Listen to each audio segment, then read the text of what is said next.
సాధించండి. ఇవన్నీ విన్న తర్వాత ఇక ప్రాణాలతో ఉండే హక్కు నాకెంత మాత్రము లేదు. ఇవాళే నేను తెలుసుకున్నాను, దాక్షాయణిగా గుర్తింపబడడం నా భార్య శాఖమని. నటించుకోవాలి నా శరీరం.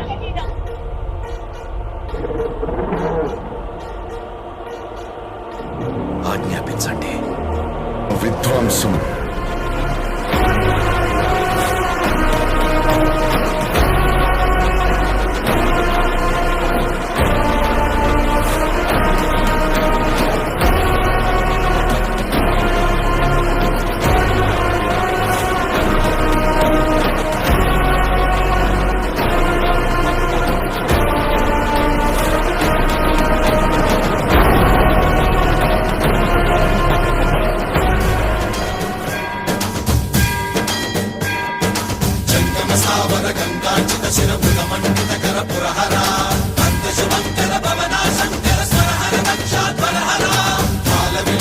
పాలిత జనగణ కాల కాల విశ్వేశ్వర ఆశుతోష అజనాస విశాసన జయ గిరీశ బృహదీశ్వర